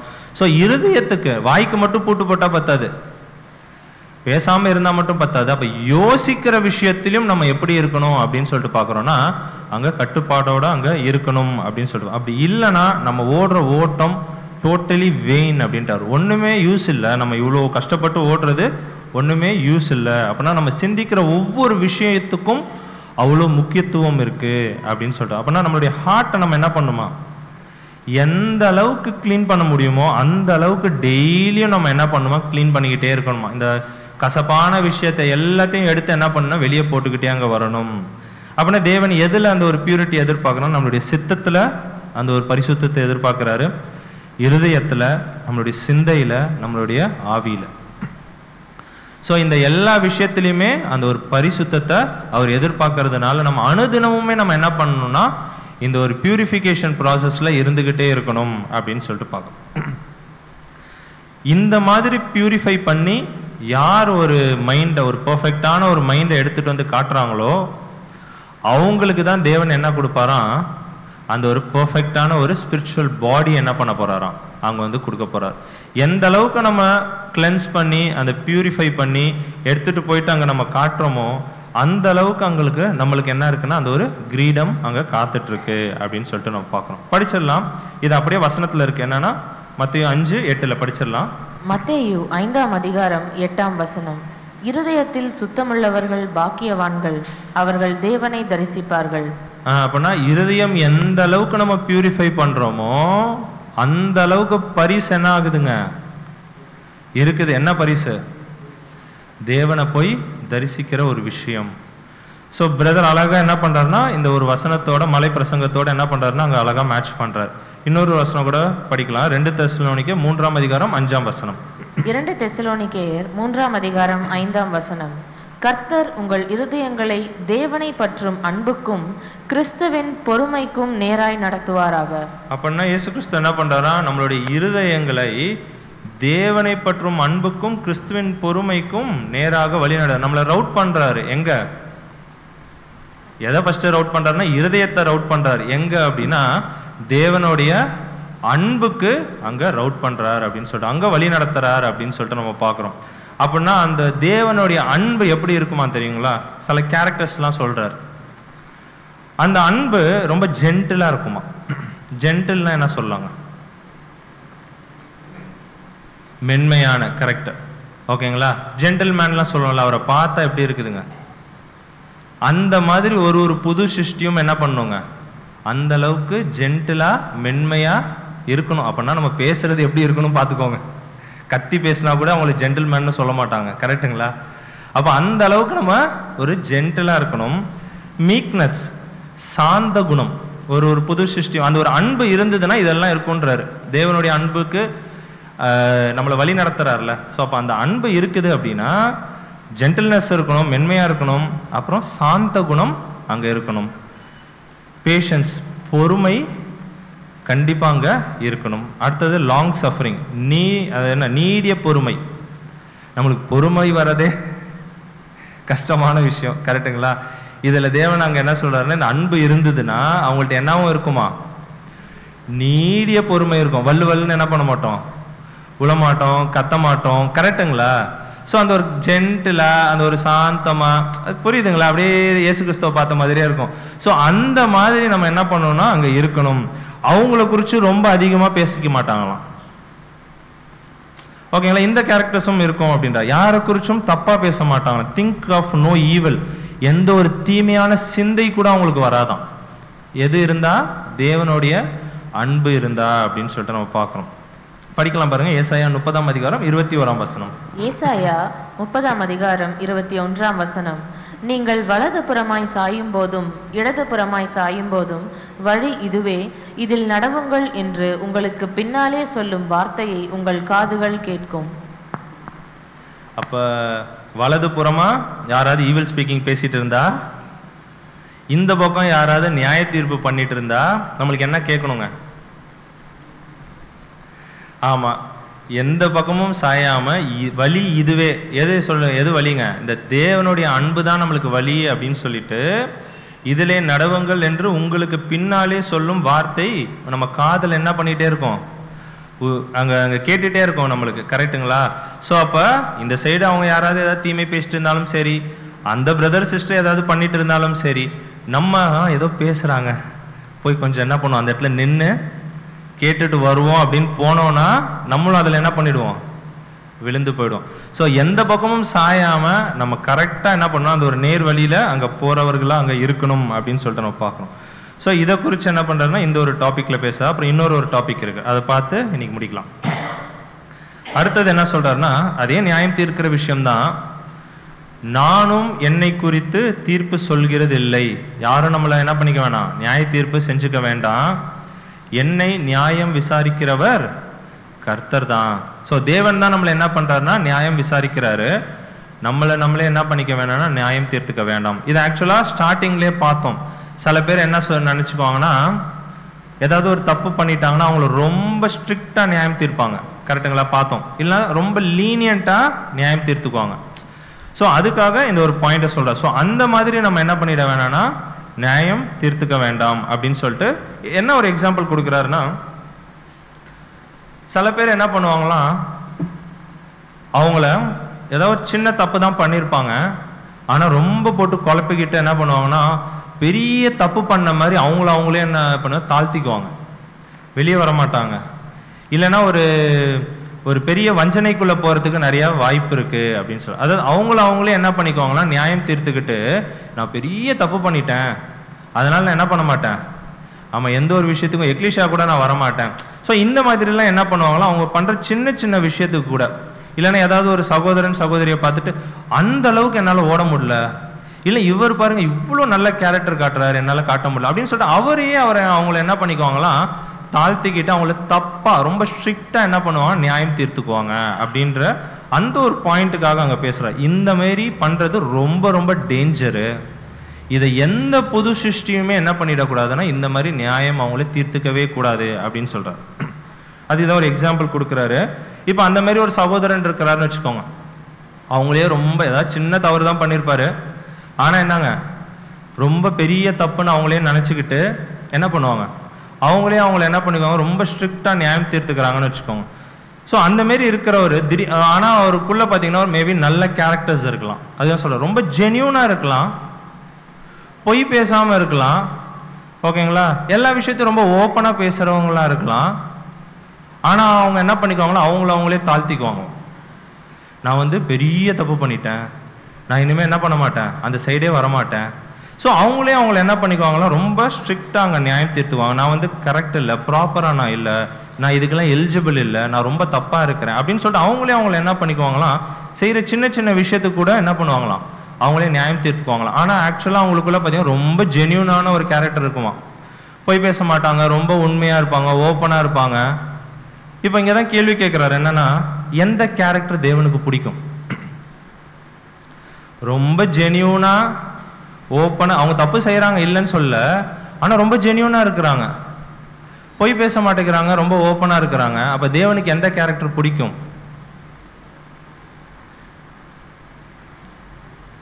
அதான் சொல்கிறேன், நம்ம என்ன பண்ணுவோமா, மனுஷர்கள் நம்ம என்ன பண்ணிடுவோமா, அவங்களுடைய வெளி தோற்றத்தை வச்சு நம்ம ஜட்ஜ் பண்ணிடுவோம். அவர் பாரு தப்பு செய்கிறார் பாரு, அவர் பாரு இப்படி போய் ஏதாவது ஒரு சின்னதாக ஏதாவது செஞ்சிருந்தா கூட அவங்கள என்ன பண்ணுவோம் குற்றப்படுத்திட்டு இருப்போம். ஏன்னா நம்ம அவங்களுடைய அவுட்வேர்ட் அப்பியரன்ஸை வச்சு நியாயம் தீர்த்துட்டு இருப்போம். கரெக்டுங்களா? ஆனா தேவன் எதை பார்க்கறாருன்னா அவங்களுடைய சிந்தையை பார்க்கறாரு. அவங்க சிந்தை ரொம்ப ஜென்யூனா இருக்கும், தேவனுக்கு பிடிச்ச மாதிரி இருக்கலாம்.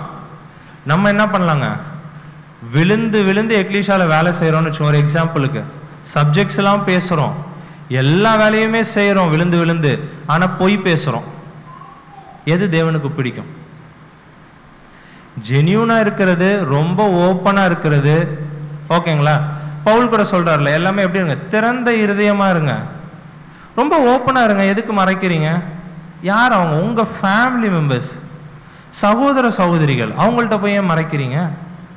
ரொம்ப ஓப்பனா இருங்க, ரொம்ப ஜென்யூனா இருங்க, பொய் சொல்லாம இருங்க. இந்த மாதிரி சொல்றாரு. நம்ம எல்லா வேலையும் செஞ்சுட்டு இந்த மாதிரி இருக்கிறோம்னு வச்சுக்கோங்க, அது தேவனுக்கு பிடிக்குமா? இல்ல தவறுகள் பண்றாங்க ஆனா ரொம்ப ஜென்யூனா இருக்கிறாங்க, அது பிடிக்குமா தேவனுக்கு? தேவன் சிந்தையை மட்டும்தான் அங்க பார்க்கறாரு. ஸோ இந்த மாதிரி ஒரு சிச்சுவேஷனுக்கு தான் பிரதர் சொல்றாரு. என்ன அப்படின்னா, ஸோ அந்த மாதிரி அவங்க யாராவது அவங்கள ரொம்ப நியாயம் தீர்த்துக்கிட்டாங்க, ஸ்ட்ரிக்டா நியாயம் தீர்த்துக்கிட்டாங்கன்னா அது அவங்களுடைய ரீசனிங் பவரை கேள்வி கேட்கிறாரு. என்னன்னா அவங்க தப்பு பண்றாங்க, ஏன்னா அவங்களுடைய ரீசனிங் அவங்க ஒரு முடிவு எடுக்கிறாங்களே, அவங்க யோசிக்கிறாங்களே, அது ரொம்ப தப்பு அப்படின்னு சொல்லிட்டு சொல்றாரு. ஏன் அப்படின்னா, நம்ம தப்பு பண்றதுனால தான் யார் தேவைப்பட்டா? கரெக்டுங்களா? நம்மளுக்கு ஒரு ரட்சகர் தேவைப்பட்டாரு, மனுக்குலத்துக்கு ரட்சகர் தேவைப்பட்டார். கரெக்டுங்களா? ஒரு புது சிருஷ்டிக்கும் ஒரு அட்வொகேட், நம்மளுக்கு 2 பேருமே வேணும். நம்மளை மீட் எடுக்கணும், நம்மளுக்காக பரிந்து பேசிக்கிட்டும் இருக்கணும். நம்ம பர்ஃபெக்டா இருக்கிறோம்னு வச்சுக்கோங்க, நம்மளுக்கு யாரே தேவையில்லை, இயேசு கிறிஸ்துவே தேவையில்லை. இது டோட்டலா தேவனுடைய திட்டத்தையே மாற்ற மாதிரி ஆயிடும். ஸோ அவங்க யோசிக்கிறதே, அவங்க ரீசனிங் பண்றதே ரொம்ப தப்பா இருக்கு. ஸோ அந்த மாதிரி யாருமே அவங்களை என்ன பண்ணிக்க கூடாதுன்னா, ரொம்ப ஸ்ட்ரிக்டா அவங்களை என்ன பண்ணிக்கணும், நியாயம் தீர்த்துக்க கூடாது. இதுல அவங்க பண்ற சின்ன சின்ன தப்புக்காக அவர் சொல்லிட்டு இருக்கார். ஸோ அதுக்கு தான் சொல்றாரு, இந்த நியாய தீர்ப்பு நீங்க பண்ற தவறுகளுக்கு, நம்ம பண்ற தவறுகளுக்கு அந்த ஒரு நியாய தீர்ப்பை யார்கிட்ட விட்டுருங்க? தேவன்கிட்ட விட்டுருங்க அப்படின்னு சொல்லிட்டு படிக்கலாம் பாருங்க. 1 கொரிந்தியர் 4ஆம் அதிகாரம் 3-5 வரைக்கும். 1 கொரிந்தியர் 4ஆம் அதிகாரம் வசனங்கள் 3-5 வரை. ஆயினும் நான் உங்களாலேயாவது மனுஷருடைய நியாய நாளின் விசாரணையிலேயாவது தீர்ப்பை பெறுவது எனக்கு மிகவும் அற்ப காரியமாய் இருக்கிறது. நானும் என்னை குறித்து தீர்ப்பு சொல்லுகிறதில்லை. என்னிடத்தில் நான் யாதொரு குற்றத்தையும் அறியேன், ஆகிலும் அதனாலே நான் நீதிமான் ஆகிறதில்லை. என்னை நியாயம் விசாரிக்கிறவர் கர்த்தரே. ஆனதால் கர்த்தர் வருமளவும் நீங்கள் காலத்துக்கு முன்னே யாதொன்றை குறித்தும் தீர்ப்பு சொல்லாதிருங்கள். இருளில் மறைந்திருக்கிறவைகளை அவர் வெளியரங்கமாக்கி இருதயங்களின் யோசனைகளையும் வெளிப்படுத்துவார். அப்பொழுது அவனவனுக்குரிய புகழ்ச்சி தேவனால் உண்டாகும். இது யாரு சொன்னதுங்க? அப்போஸ்தலனாகிய பவுல் சொல்றாரு. என்ன சொல்றாருன்னா, என்னிடத்தில் நான் யாதொரு குற்றத்தையும் அறியேன். அவர் என்ன சொல்றாரு, நான் எந்த தப்பும் நான் தெரிஞ்சு செஞ்ச மாதிரி தெரியல, ஆனாலும் நான் என்ன பண்ண மாட்டேன், ஆகிலும் அதனாலே நான் நீதிமான் ஆகிறதில்லை. நான் ஒன்றும் ரைட்டு, நான் ஒன்றும் கரெக்டான ஒரு பர்சன் அப்படின்னு சொல்லிட்டு நானே என்ன பண்ணிக்க மாட்டேன், நியாயம் தீர்த்துக்க மாட்டேன் அப்படின்றார். அப்படின்னா அவர் தப்பே பண்ணலன்றாரு. அவர் தப்பே பண்ணலனா கூட அவர் என்ன பண்ணிக்க மாட்டேங்கிறாராம், நியாயம் தீர்த்துக்க அங்க மாட்டிக்கிறாரு அப்படின்னு சொல்ல. என்னை நியாயம் விசாரிக்கிறவர் கர்த்தர் தான். அது கரெக்டா தப்பான்னு யாருக்கு தான் தெரியும்? தேவனுக்கு தான் தெரியும். அதனால சொல்ற, ஆனதால் கர்த்தர் வருமளவும் நீங்கள் என்ன பண்ணுங்க, காலத்திற்கு முன்னே யாதொன்றையும் குறித்து தீர்ப்பு சொல்லாதிருங்கள். யாரை குறிச்சும் நம்ம என்ன பண்ணிடக்கூடாதுங்க, அங்க தீர்ப்பு சொல்லிடவே கூடாது. இருளில் மறைந்திருக்கிறவைகளை அவர் வெளியரங்கமாக்குவார், இருதயங்களின் யோசனைகளையும் வெளிப்படுத்துவார். அப்ப நம்ம என்ன யோசிக்கிற விஷயத்த அவர் என்ன பண்ணுவாராம், வெளிப்படுத்துவாராம். எங்க? நியாய தீர்ப்புல. நம்மளுடைய நியாய தீர்ப்பு எங்கங்க? இப்ப உலக ஜனங்களுக்கு தான் 1000 வருட அரசாட்சியில. அப்ப நம்ம இப்ப என்ன யோசிக்கிறோன்றத அவர் என்ன பண்ணிடுவாராம், வெளியே எடுத்துட்டு வந்துடுவாரு. நம்ம தான் நினைக்கிறோம், நம்ம யோசிக்கிறது யாருக்கும் தெரியாதுன்னு. அவர் ஏதாவது ஒரு விதத்துல நம்மளுடைய கிரியையோ ஏதாவது ஒரு விஷயத்துல என்ன பண்ணிடுவாருங்க, நம்ம யோசிக்கிற விஷயத்த கூட அவர் என்ன பண்ணுவார், வெளிப்படுத்திடுவார் அப்படின்னு சொல்லுவார். அப்படின்னா நம்மளோட தாட்ஸ் எவ்வளவு ஜாக்கிரதையா இருக்கணும் பாருங்க. அப்படின்னா அதுக்கு தான் சொல்ற, மைண்டை நம்ம என்ன பண்ணணும்னா பியூரிஃபை பண்ணிக்கிட்டே இருக்கணும். தீமையா எதுவுமே நம்ம யோசிக்க அங்க கூடாது அப்படின்றாரு. அதுதான் சொல்ல, சின்னதா நம்ம ஏதாவது ஒரு தப்பு பண்ணிட்டோம்னா கூட நம்மளுக்கு ஒரு கில்ட்டி கான்சியஸ் வரும் தெரியுங்களா, ஒரு குற்ற உணர்வு வரும், உணர்ச்சி இருக்கும். அந்த விஷயம் ரொம்ப முக்கியமா ஒரு புது சிருஷ்டிக்கும். ஏன்னா ஃபர்ஸ்ட் நம்ம தப்பு பண்ணும் போது அது குற்ற உணர்வு இருக்கும். ரெண்டாவது வாட்டி பண்ணும்போது போக போக அது தப்பு மாதிரியே அந்த குற்ற உணர்ச்சியே நம்மளுக்கு இருக்காது. அதனால அந்த ஒரு குற்ற உணர்ச்சிக்கு அவ்வளோ மரியாதை கொடுக்கணுமா ஒரு புது சிருஷ்டியும். நம்ம யாராவது ஒரு சகோதரனை தப்பா பேசிட்டோம், ஏதோ தீங்கு பண்ணிட்டோம், யாரை குறிச்சா நியாய தீர்ப்பு பண்ணிட்டோம்னா இமீடியட்டா அங்க போய் நின்னுறணும். கிருபாசனத்துல நிக்கல அந்த குற்ற உணர்வை விட்டுட்டோம் அப்படின்னா போக போக என்ன பண்ணிடுமா, அது நம்மளையே அழிச்சிடும். அதுக்கு எதோட ஒப்பிட்டு பேசலாம், தொடு உணர்வு செல்கள் இருக்குல்ல நம்ம உடம்புல, அது நம்மளுக்கு தெரியாது, உள்ளதான் இருக்கும். கரெக்டுங்களா? நம்மளை இப்போ யாராவது கண்ணை மூடிட்டு இருந்தா கூட தெரியும் யார் நம்மளை தொடுறாங்களா, இல்லை கொசு கடிக்குதா, இல்லை நெருப்பு படுதா, ஊசியில் குத்துறாங்களான்றது எப்படி தெரியும் நம்மளுக்கு? தொடு உணர்வு செல்ஸ் உள்ள தேவன் வச்சிருக்கிறார். ஸோ அது எவ்வளோ சென்சிட்டிவாக இருக்கு. ஸோ அதை எதோட கம்பேர் பண்ணுறாருன்னா இந்த ஒரு கில்ட்டி கான்ஷியஸ் குற்ற உணர்ச்சிக்கு கம்பேர் பண்ணுறாரு. அது உள்ளதான் இருக்கும், நம்மளுக்கு தெரியாது. ஆனால் அதை அவ்வளோ சென்சிட்டிவாக நம்ம யூஸ் பண்ணணுமா. அது நம்மளுக்கு இருக்குது, அந்த ஒரு குற்ற உணர்ச்சி இருக்குதுன்னு தெரிஞ்சாவே அதை நம்ம என்ன பண்ணிடணுமா, இமீடியட்டாக போயிட்டு என்ன பண்ணணுமா, அந்த ஒரு பிரச்சனையிலேருந்து நம்ம சால்வ் பண்ணியே ஆகணும். தேவன்ட்டு அங்கே ஒரு மன்னிப்பு கேட்டே ஆகணும் அப்படின்னு சொல்லிட்டு பார்க்குறோம். இல்லை அதை அப்படியே கேஷுவலாக விட்டுட்டோன்னு வச்சுக்கோங்க, போக போக அது ஒரு கில்ட்டி கான்ஷியஸ் கூட நம்மளுக்கு வராமல் போயிடும் அப்படின்னு சொல்லி அதான் சொல்ல. நம்ம எத்தனை வாட்டி ஃபெயில் ஆனால் கூட தேவன் என்ன பண்ணுறாராம், ரெடியாக இருக்கிறாராம் மன்னிக்க. ஆனால் ஒரே விஷயம், நம்ம திருப்பி திருப்பி ட்ரை பண்ணுறோமா அந்த ஒரு விஷயத்த பண்ணாமல் இருக்க, அதை தான் தேவன் என்ன பண்ணுறாரா அங்கே பார்க்குறாரு அப்படின்னு சொல்லி. அப்போ நம்ம திருப்பி திருப்பி தவறு பண்ணுறோம் அப்படின்ட்டு நம்மளே என்ன பண்ணிக்க வேணாம், ஸ்ட்ரிக்டாக நியாயம் தீர்த்துக்கிட்டு நம்மளே ஒரு மூலையில் போய் உக்காராம தேவன்ட்டு அனுதினமும் என்ன பண்ணலன்னா ப்ரேயர் பண்ணிட்டு ட்ரை பண்ணிக்கிட்டே இருக்கணும் அப்படின்னு சொல்லிட்டு அங்கே சொல்கிறார். படிக்கலாம். எபிரேயர் 4ஆம் அதிகாரம் 16ஆம் வசனம். எபிரேயர் 4ஆம் அதிகாரம் வசனம் 16. ஆதலால் நாம் இரக்கத்தை பெறவும் ஏற்ற சமயத்தில் சகாயம் செய்யும் கிருபையை அடையவும் தைரியமாய் கிருபாசன தண்டையிலே சேர கடவும். ஆமா, நம்ம எத்தனை வாட்டி தப்பு பண்ணாலும் ஓகே, தேவன் அங்க ரெடியா இருக்கிறாரு. ஒண்ணு தான் பாக்குறாரு, நம்ம ட்ரை பண்றோமா, நம்ம பியூரிஃபை பண்ணிக்கிட்டே இருக்கிறோமா அப்படின்றத தான் அங்க பாக்குறாரு அப்படின்னு சொல்லி.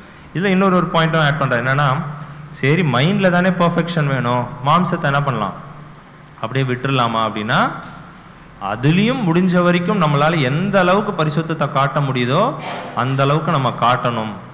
சரி தேவன் தான் எதிர்பார்க்கலையே அப்படின்னு சொல்லிட்டு மாம்சத்தை என்ன பண்ணிடக்கூடாதான், அப்படியே விட்டுடக்கூடாது. ஆனால் மெயின் ஃபோக்கஸ் எதில் தானா, சிந்தை, நம்ம யோசிக்கிற அந்த விஷயம்தான் அப்படின்னு சொல்லிட்டு. இல்லை ரொம்ப கேர்லெஸ்ஸாக சரி தேவன் பார்த்துக்குவாரு, இல்லை ஏதாவது பார்த்து செய்வார் அப்படின்னு சொல்லிட்டு நம்ம ரொம்ப கேர்லெஸ்ஸாக இருந்தோம் அப்படின்னா, அனுதினமும் நம்ம சுய பரிசோதனை நம்ம பண்ணிக்காம இருந்தோம் அப்படின்னா, கொஞ்ச நாட்களில் நம்ம எந்த ஒரு கண்டிஷனுக்கு போயிடணும், ஹோப்லெஸ் கண்டிஷன் அப்படின்றார். நம்பிக்கையற்ற ஒரு நிலைமைக்கு நம்ம என்ன பண்ணுவோம், தள்ளப்படுவோம். ஸோ ரொம்ப அந்த ஒரு சுய பரிசோதனை அப்படின்ற ஒரு விஷயத்தில் ரொம்ப கேர்ஃபுல்லாக இருக்கணும் அப்படின்னு சொல்லிட்டு நம்ம பார்க்கணும். கடைசி அந்த ஒரு பாயிண்ட்டை பார்த்து முடிக்கலாம். இது எல்லாமே நம்மளுடைய மைண்டில் ஒரு புது சிருஷ்டியோட மைண்ட்லேயும் இருக்கணுமா. எது அப்படின்னா, தேவன் மேலேயும் அவருடைய குமாரர் மேலேயும் ஒரு அன்பு அது இருந்துக்கிட்டே இருக்கணும் ஒரு புது சிருஷ்டிக்கும். அடுத்தது தேவனுடைய பிரம்மாண்டமான ஒரு திட்டம் இருக்குல்ல, திட்டம் நம்மளுக்கு தெரியும், அந்த திட்டத்து மேல நம்மளுக்கு ஒரு அன்பு இருக்கணுமா. ஓகேங்களா? அப்பதான் மைண்ட் மேட்ச் ஆகும், அப்பதான் அங்க போக முடியும், அவரோட உட்கார முடியும். அடுத்தது சகோதர சகோதரிகள் மேல ஒரு அளவில்லாத ஒரு அன்பு அங்க இருக்கணும். அப்புறம் இந்த உலக ஜனங்கள் மேல ஒரு அளவில்லாத ஒரு அன்பு அங்க இருக்கணும். ஏன்னா இப்போ நம்ம உலக ஜனங்களை நம்ம எப்படி பார்ப்போங்க, கடவுளை அறியாதவர்கள், இல்லைன்னா பாபிலோன், கிறிஸ்தவர்கள் எப்படி சொல்லிவிடும் பாபிலோன், இல்லைன்னா அவங்கள மட்டமாக பார்ப்போம், கேவலமாக பார்ப்போம். 144 அந்த சபை அங்கம் எப்படி பார்ப்பாங்க, ஏன்னா அவங்க பரலோகத்தில் இயேசு கிறிஸ்துவோட போய் இணைஞ்சிட்டாங்கன்னா அவங்க என்ன பண்ணணும், இந்த உலகத்தை ஆசீர்வதிக்கணும். அப்போ அந்த ஒரு அன்பு இருந்தால் தானே ஆசீர்வதிக்க முடியும். ஸோ அந்த அன்பை இங்கேருந்தே நம்ம ப்ராக்டிஸ் பண்ணணுமா, ஒரு சிம்பத்தி இருக்குமா, சரி அவங்க ஏதோ அறியாமல் செஞ்சுட்டு இருக்கிறாங்க இந்த உலக மக்கள் அப்படின்னு சொல்லிட்டு ஒவ்வொரு புது சிருஷ்டிக்கும் அந்த ஒரு உலக ஜனங்கள் மேலே கூட ஒரு அன்பு இருக்கணுமா. ஓகேங்களா? அதுக்குன்னு அவங்க ஏதாவது கல்யாணத்துக்கு கூப்பிட்றாங்க, மேரேஜ் போகிறாங்கன்னு போயிடக்கூடாது. அன்பு காட்டுறோன்ட்டு எதுக்கு அன்பு காட்டணுமோ அதுக்கு இருக்கணும். ஓகேங்களா? நம்ம அன்பு காட்டுறோன்னு சொல்லிட்டு நம்மளுடைய புது சிருஷ்டியை நம்ம என்ன பண்ணிடக்கூடாது, அங்கே விட்டுடக்கூடாது அப்படின்னு சொல்லிட்டு எதெல்லாம் இருக்கக்கூடாது அப்படின்னு சொல்லிட்டு ஒரு லிஸ்ட் கொடுக்குறார். செல்ஃப் இன்ட்ரெஸ்ட், நம்மளை குறிச்சே யோசிச்சுட்டு இருக்கிறது. செல்ஃப் லவ், நம்மளையே என்ன பண்ணுறது, நேசிச்சுட்டு இருக்கிறது. செல்ஃப் இம்பார்ட்டன்ஸ், நம்மளுக்கே முக்கியத்துவம் கொடுத்துட்டு இருக்கிறது. செல்ஃப் ஹார்னர், நம்மளையே கனப்படுத்திட்டு இருக்கிறது. செல்ஃப் குளோரிஃபிகேஷன், நம்மளையே மகிமைப்படுத்திட்டு இருக்கிறது.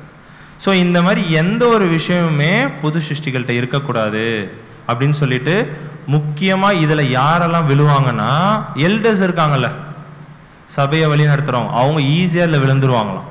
அவங்களுக்குள்ள என்ன வந்துருமா, இந்த கேரக்டர்ஸ் எல்லாம் வந்துருமா, செல்ஃப் இம்பார்ட்டன்ஸ், செல்ஃப் ஹார்னரு, அவங்கள செல்ஃப் குளோரிஃபை பண்ணிக்கணும் அப்படின்னு சொல்லிட்டு, இந்த சுயநலம் முக்கியமாக எல்டர்ஸ்குள்ள என்ன ஆகிடுமா, அந்த வழி நடத்துகிறவங்களுக்குள்ள அதிகமாக வரத்துக்கு வாய்ப்பு இருக்குது.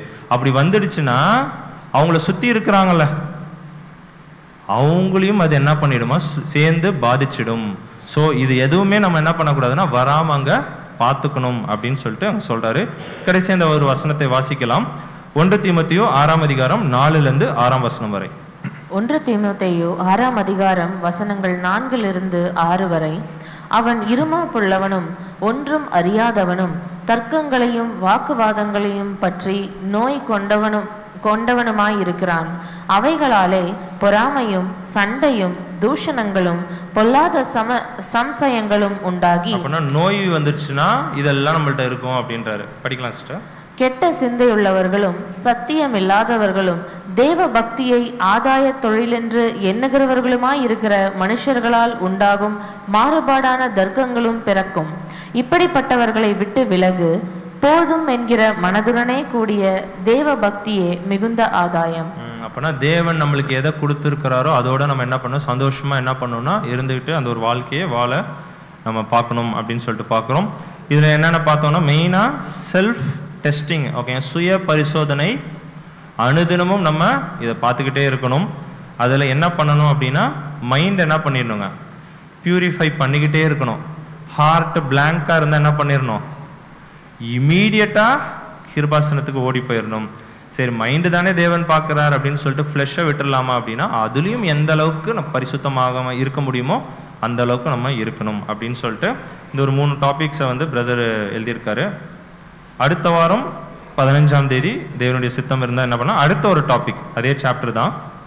அடுத்த ஒரு டாபிக் என்னென்னா, the church should judge some matters. சபை சில விஷயங்கள் என்ன பண்ணுமா, தீர்ப்பு செய்ய வேண்டும் அப்படின்னு சொல்லிட்டு பார்க்குறோம். அது என்ன அப்படின்றது அடுத்த வாரம் தேவனுடைய சித்தம் இருந்தால் பார்க்கலாம். இது மட்டும்